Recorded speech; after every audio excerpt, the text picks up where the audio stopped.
Boy bo'lish va boy bo'lib qolish ikkalovi ikki xil narsa. Bugun biz pul psixologiyasini sharhlashni davom etamiz. 5-bobiga keldik bugun.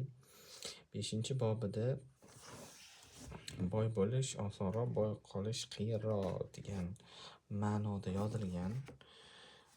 Kitob muallifi 20 ta maslahat berib o'tgan umumiy kitobda, ya'ni bugun 5-siga yetib keldik. O'tgan videolarda 4 tasini gaplashdik. Bu yerdagi 5-bobdagi asosiy g'oya nimadan iborat? Boylikni topish uchun tavakkal qilish kerak deydi. Uni saqlash uchun esa sabr va ehtiyotkorlik kerak deydi. Saqlab qolish qiyinroq deb ta'kidlab o'tadi topishdan ko'ra. Ko'pchilik qanaqa qilib boy bo'lishni o'rganadi, lekin qanaqa boy qolishni o'rganmaydi va bu haqida juda ko'p kitoblar bor, kurslar bor, YouTube videolar bor, lekin qanaqa buni saqlab qolishligi haqidagi ma'lumotlar kam deydi. Bu yerda bo'lgan voqeadan misol keltirgan. 5-bobda ham ikki inson haqida, ya'ni investor bo'ladi ular. Shularni misolini keltirgan. Ular boyligini saqlab qolgan. Ko'pchilik yo'qotgan paytda 1 asr oldin 1929-yilda boy bo'lish uchun nima qilish kerak desa, bu yerda risk, imkoniyatlardan foydalanish, jasorat, taxminan shular kerak bo'ladi. Masalan, startap ochish, investitsiya qilish, yangi g'oyalar qilish, bu yerda hujum mentaliteti ishlaydi.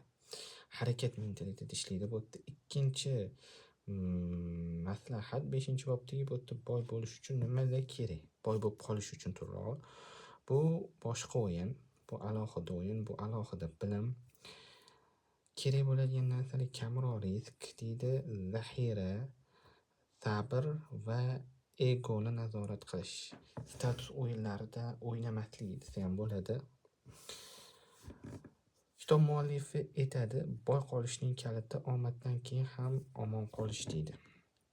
Eng katta xavf men endi yutqizmayman hissi.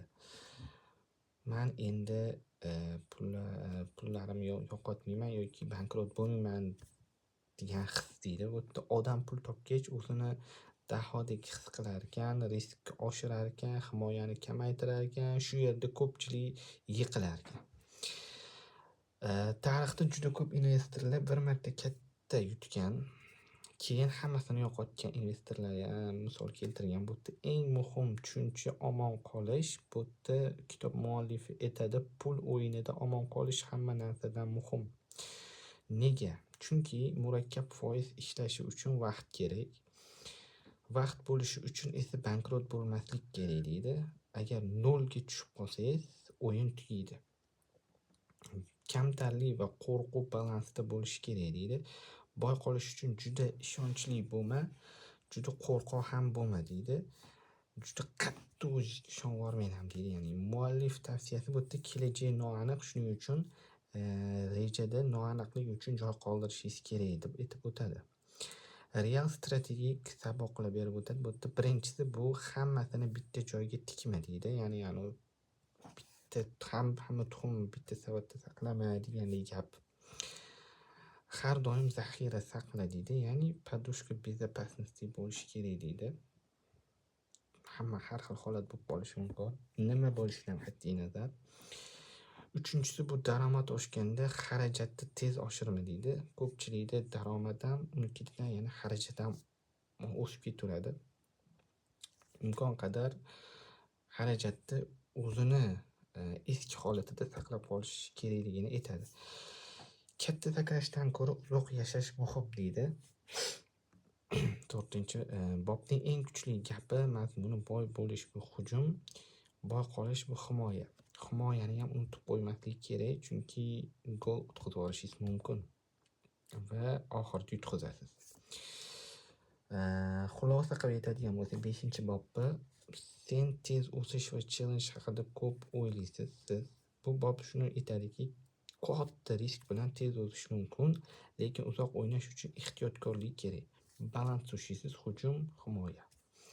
Eng katta ustunlik bu yerda o'yinda uzoq qolish. 5-bob xulosa qiladigan bo'lsak, 5 ta qilib maslahat xulosa qiladigan bo'lsak, birinchisi bu boy bo'lish va boy qolish ikki xil ko'nikma. Ikkinchisi bu risk, pul topadi. Uchinchisi bu sabr, pulni saqlaydi. To'rtinchisi bu omon qolish, eng katta strategiya. Va beshinchisi ego, boylikni yo'q qiladi. Yoki status o'yinlari desa ham bo'ladi, boylikni yo'q qiladi. Hashamatli avtomobil, erta hashamatli, endi uy demayman, soatlar, to'y, har xil marosimlar yoki kiyim-kechaklar boshida, birinchi, ikkinchi yil foydasida bunaqa bo'lishi kerak emas. Shuning uchun pul psixologiyasi kitobi 5-bob. Keyingi videoda 6-bob haqida batafsil